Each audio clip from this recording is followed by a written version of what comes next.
نحمدہ و نصلی علی رسولہ الکریم اما بعد بسم اللہ الرحمن الرحیم۔ معزز سامعین و سامعات، زکوٰۃ کس چیز پر ہے؟ بنیادی طور پر زکوٰۃ 4 چیزوں پر ہے۔ نمبر 1 سونا، جبکہ اس کا وزن 7.5 تولے کو پہنچے۔ نمبر 2 چاندی، جبکہ اس کا وزن 52.5 تولے کو پہنچے۔ نمبر 3 مال تجارت، جبکہ اس کی مالیت 52.5 تولے چاندی کو پہنچے۔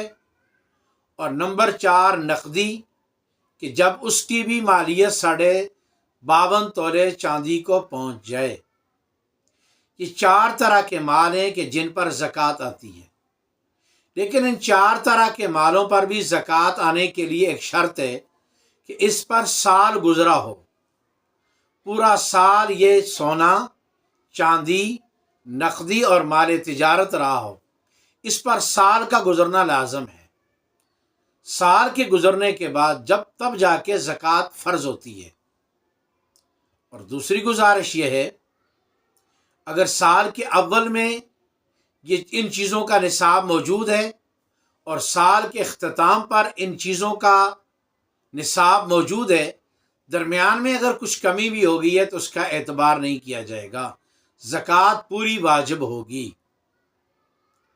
اگلا سوال یہ ہے، ایک آدمی کے پاس سونا 7.5 تولے نہیں، اور چاندی 52.5 تولے نہیں، اور مال تجارت بھی 52.5 تولے نہیں، اور نقدی بھی 52.5 تولے نہیں، کیا زکوٰۃ پھر بھی واجب ہوگی یا نہیں ہوگی؟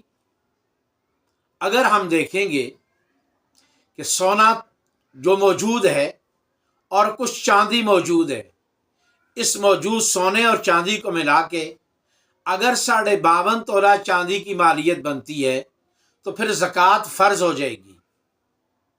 اور اگر سونا ہے ہی نہیں، چاندی اور مال تجارت ہے، تو پھر بھی ہم دیکھیں گے مال تجارت اور چاندی کو ملا کر اگر مالیت 52.5 تولے چاندی کو پہنچتی ہے تو زکوٰۃ واجب ہو جائے گی۔ اگر مال تجارت اور نقدی اس کو ملا کے اگر مالیت 52.5 تولے چاندی کو پہنچتی ہے تو زکوٰۃ فرض ہو جائے گی۔ سونا، چاندی، مال تجارت اور نقدی الگ الگ سونے کو چھوڑ کے، سونا اگر اکیلا ہے تو اس میں 7.5 تولے کا اعتبار ہے، اور باقی چیزیں اگر سونا 7.5 تولے سے کم ہے، باقی چیزوں میں سے تینوں میں سے کوئی بھی ہے، اس کو اگر ہم دوسرے کے ساتھ ملا لیں اور اس کی مالیت 52.5 تولے چاندی کو پہنچ جائے تو زکوٰۃ فرض ہو جاتی ہے۔ شرط یہ ہے کہ اس پر سال کا گزرنا ضروری ہے۔ اب جب زکوٰۃ فرض ہو جائے گی تو زکوٰۃ کتنی دینی پڑے گی؟ اس کے لیے شریعت نے یہ رکھا ہے کہ ₹1,00,000 پر 2,500 روپیہ ہے، 40واں حصہ ہے زکوٰۃ کا۔ مال کا 40واں حصہ زکوٰۃ اس پہ فرض ہو جاتی ہے۔ اب 40واں حصہ زکوٰۃ میں نکالنا ہوتا ہے۔ مثلا ایک آدمی کے پاس کل مالیت ان 4 چیزوں میں سے کی ملا کے یا الگ 5 لاکھ روپے بنتی ہے، تو 5 لاکھ میں فی لاکھ میں 2,500 ہوگا۔ اب اس کے حساب سے ہر لاکھ کی ہم نے زکوٰۃ نکالنی ہوگی۔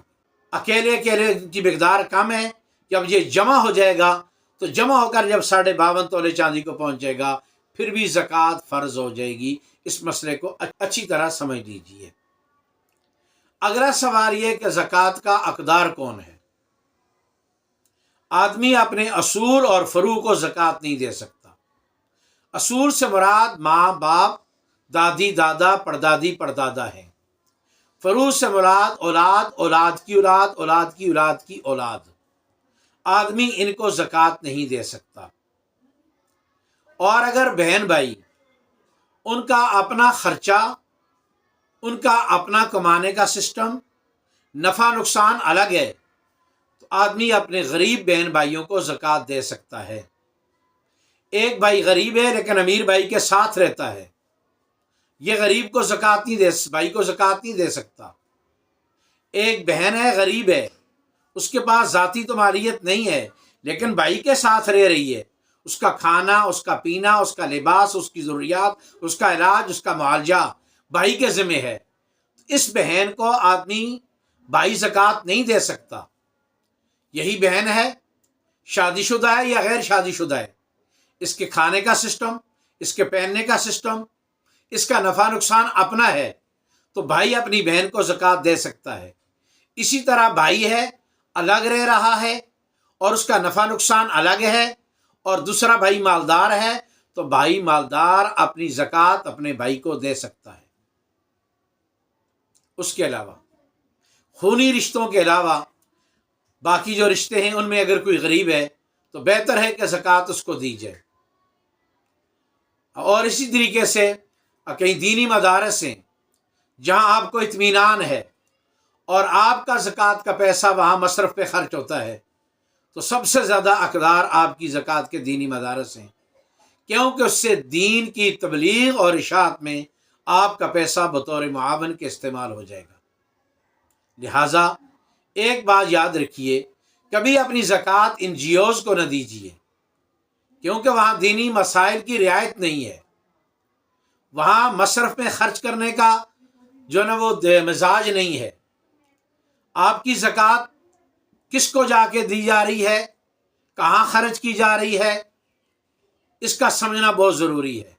اگلی گزارش یہ ہے کہ میں نے یہ 4 چیزیں بیان فرمائی ہیں: سونا، چاندی، نقدی اور مال تجارت۔ اب اس کے علاوہ ایک آدمی کا ذاتی استعمال کا مکان ہے، اس پر بھی زکوٰۃ نہیں ہے۔ ایک مکان اس نے کرائے پر دیا ہوا ہے، کرائے والے مکان پر بھی زکوٰۃ نہیں ہے۔ ایسے ہی ایک آدمی کی دکان ہے، دکان کی بلڈنگ ہے، اور اس کے اوپر اس کے اندر اس نے دکان کا سامان ڈالا ہوا ہے، اس پر بھی زکوٰۃ نہیں ہے۔ اور اسی طریقے سے ایک آدمی نے پلاٹ لیا ہے، اور پلاٹ اس نے اپنے مکان بنانے کے لیے لیا ہے، اس پر بھی زکوٰۃ نہیں ہے۔ ایک آدمی نے مکان بنایا ہے بیچنے کے لیے، اب اس پر سال گزرنے کے بعد زکوٰۃ لازم آ جائے گی۔ ایک آدمی نے پلاٹ لیا ہے بیچنے کے لیے، اس پر بھی سال گزرنے کے بعد زکوٰۃ لازم آ جائے گی۔ اب یہ مکان جو بیچنے کے لیے لیا اور یہ جو پلاٹ آگے فروخت کرنے کے لیے لیا، یہ مال تجارت میں آگے۔ اور ذاتی استعمال والا جو مکان ہے یا ذاتی مکان بنانے کے لیے پلاٹ خریدا گیا ہے، اب یہ ذاتی استعمال کی چیزیں، اس پر زکوٰۃ نہیں ہے۔ ایسے ہی ذاتی گاڑی پر زکوٰۃ نہیں ہے۔